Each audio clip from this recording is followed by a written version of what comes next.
Hello everyone. So today I am going to be covering the area above my countertops and underneath my cabinets, typically known as the backsplash area.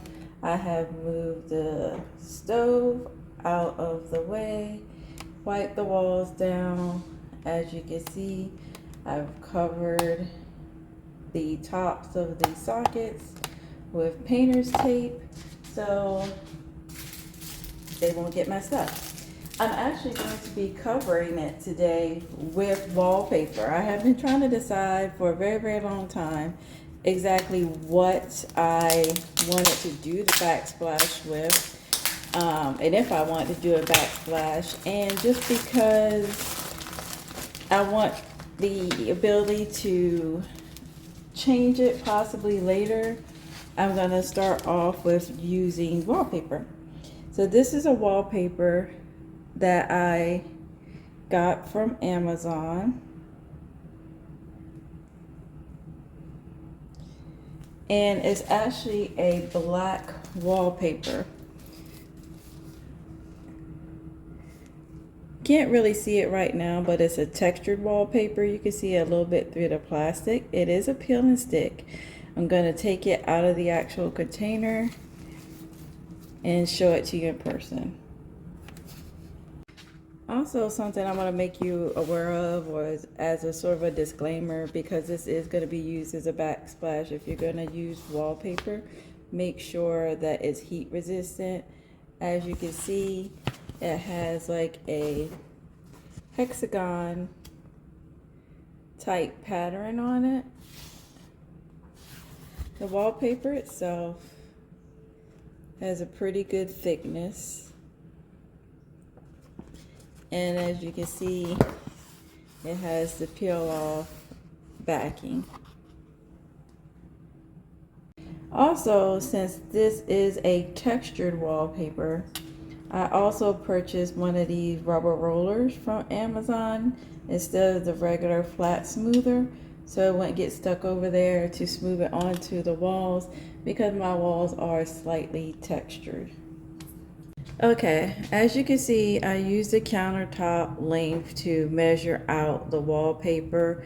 I used some painter's tape to attach it to the other end so it wouldn't slide, and I measured it with some overhang and just really stretched it out across the countertop longer than what I needed, because I'm stopping at the cabinet.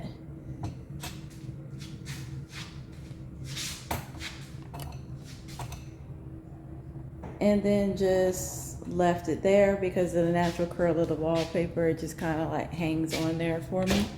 I wanted to mention that this particular wallpaper that I purchased did come with a tape measure and a utility knife. I already had one though.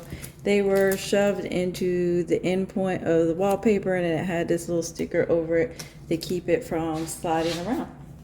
So now, oh, and it's very easy to cut. Again, I just used my own utility knife when I got to the end to cut it, and there was no problem. It does have, like, I know it's called wallpaper, but it really does have a papery like feel, but it's also kind of like a cloth, so I guess maybe a high quality paper.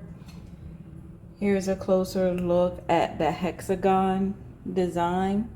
Again, because I am using it as a backsplash, I wanted something that would mimic tile. Do not be misled. I know that no one would be misled into thinking this is tile, but because it is in the kitchen, I thought it was important to have like that similar aesthetic.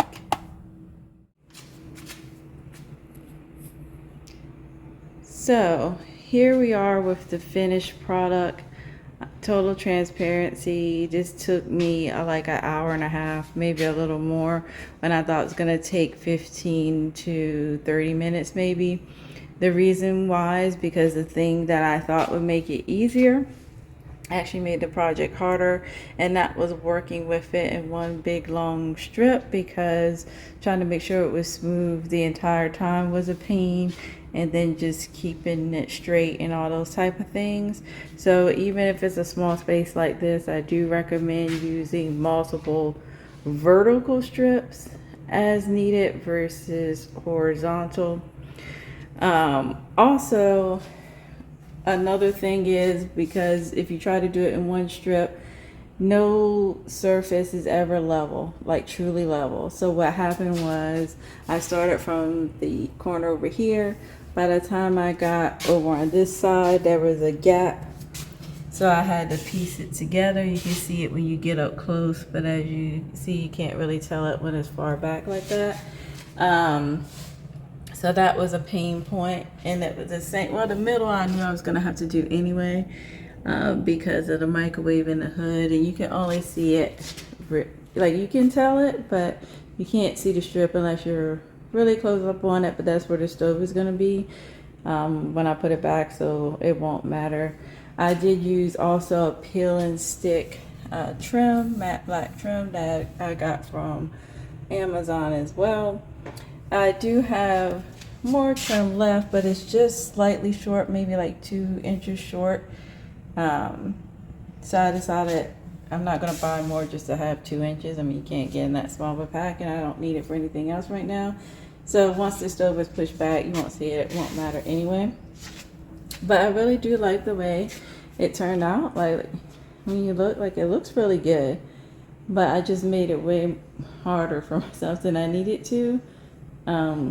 Thinking I was making it easier. I did switch out the socket covers, as you can see. These are just from Home Depot, a matte black cover. They were all standard white, like the Ethernet cable. I'm leaving that white so it can blend in, you know, with the wall, because I'm not putting anything there right now. But yeah. Oh, and because I had purchased such a large roll, even though this is like maybe my 3rd strip, because I had to take it down, just make your life easier and do it in sections. I have this much left. Part of it is because I wanted to do the part above the cabinets as well, like the soffit area.